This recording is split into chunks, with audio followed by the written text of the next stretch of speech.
Halo kawan pajak, kembali lagi bersama kami kelompok 4404 AP. Cek ya, anggota kelompok kami ada Maji Gunawanda Buke. Selanjutnya ada Bro Maruf EPAS.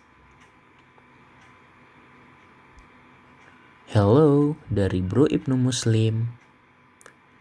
Selanjutnya ada Mbak Mutia Sapia Khalida. Dan yang terakhir si Mungil Nadipa Nurpadila. Sekarang kita akan memasuki materi pajak internasional. Dalam hal ini, immovable properties atau harta tak bergerak. Halo kawan pajak, bertemu lagi dengan saya Boy selaku warga negara Singapura, bekerja sebagai company CEO. Saat ini saya sedang mendata berbagai properti saya yang ada tersebar di beberapa negara. Yuk, bantu saya untuk mendatanya.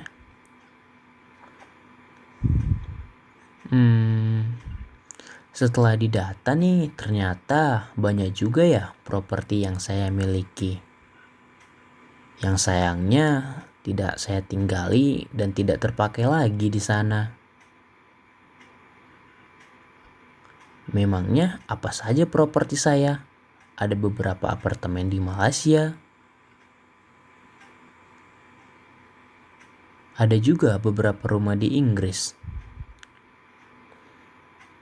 Selanjutnya, beberapa peralatan pertanian dan kehutanan di negara Indonesia. Dan masih banyak lagi. Wow, fantastis. Banyak juga properti yang saya miliki. Sayang juga ya kalau atas properti tersebut hanya dibiarkan begitu saja.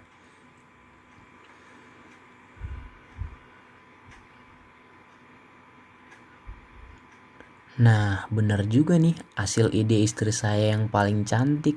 Kenapa tidak saya sewakan saja properti tersebut? Kan bisa dapat cuan.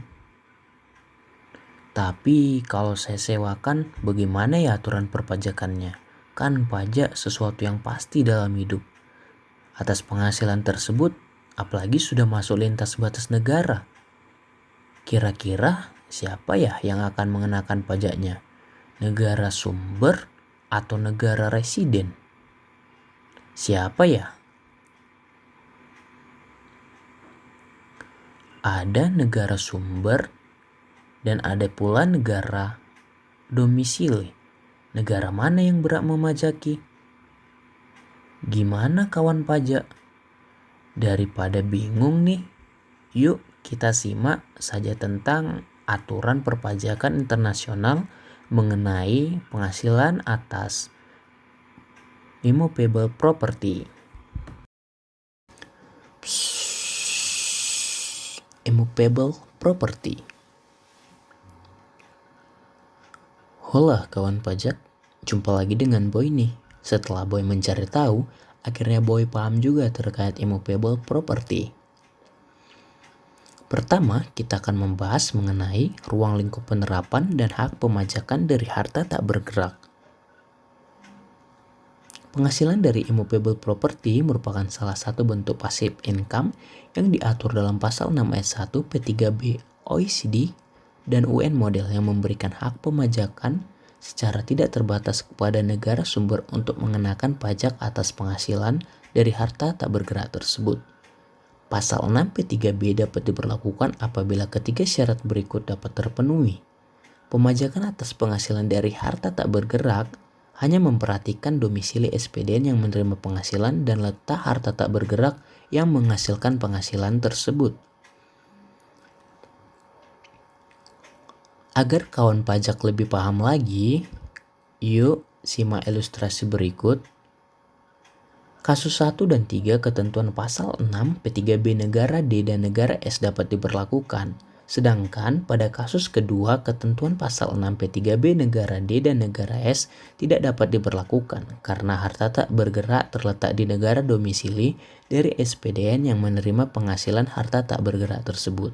Pasal 6 P3B OECD dan UN model tidak dapat diberlakukan Apabila harta tak bergerak yang berada di negara ketiga dimiliki oleh SPDN negara domisili melalui sebuah BUT di negara sumber. Baik kawan pajak, berikut merupakan ilustrasi yang menggambarkan pemajakan atas penghasilan dari harta tak bergerak yang berada di negara ketiga yang dimiliki oleh BUT di negara sumber. Gimana kawan pajak, sudah paham kan? Kedua, kita akan membahas mengenai definisi harta tak bergerak atau immovable property. Secara umum, penjelasan terkait istilah harta tak bergerak diatur dalam pasal 6 ayat 2 P3B OECD dan UN Model yang memberikan pengertian harta tak bergerak yang meliputi 4 poin berikut ini. Silakan disimak baik-baik ya kawan pajak. Definisi harta tak bergerak mengecualikan penghasilan dari kegiatan pelayaran, transportasi, perairan darat, penerbangan yang diatur secara khusus dalam pasal 8 OECD Model dan UN Model. Selanjutnya, kita akan membahas mengenai penghasilan harta tak bergerak. Pasal 6 ayat 3 P3B OECD Model dan UN Model menjelaskan bahwa ketentuan pasal 6 ayat 1 berlaku atas penghasilan yang diperoleh dari pemanfaatan langsung, penyewaan, atau bentuk pemanfaatan lainnya atas harta tak bergerak. Pasal ini bertujuan untuk menjamin penerapan yang terdapat dalam pasal 6 ayat 1 sebagai distributive rule. Dan terakhir kita akan membahas mengenai hubungan antara immovable property dengan BUT. Pasal 6 ayat 4 P3B OECD Model dan UN Model mengatur bahwa harta tak bergerak di negara sumber yang dimiliki oleh SPDN, negara domisili dapat dikenakan pajak di tempat harta tak bergerak berada. Pasal ini menegaskan bahwa penghasilan dari harta tak bergerak yang dimiliki perusahaan merupakan ketentuan pasal 6 yang berlaku. Supaya makin paham, simak ilustrasi berikut. Yuk kawan pajak. Nah, dari gambar ini kita dapat melihat bahwa perusahaan SPDN atau subjek pajak dalam negeri negara D yang memiliki BUT di negara S dikenakan pemajakan penghasilan dari harta tak bergerak berdasarkan pasal 6 dan bukan pasal 7 P3B negara D dan negara S. Hore, kita telah mengetahui ketentuan aspek perpajakan internasional mengenai penghasilan atas harta tak bergerak. Selanjutnya, bantu Boyu untuk menganalisis transaksi penghasilan atas harta tak bergerak yang ia miliki.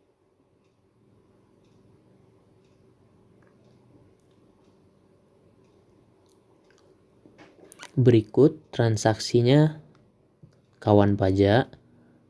Yang pertama, Miss Elma, subjek pajak dalam negeri Malaysia, menyewa apartemen yang dimiliki Boy di Malaysia. Atas transaksi itu, Boy akan menerima penghasilan dari Miss Elma.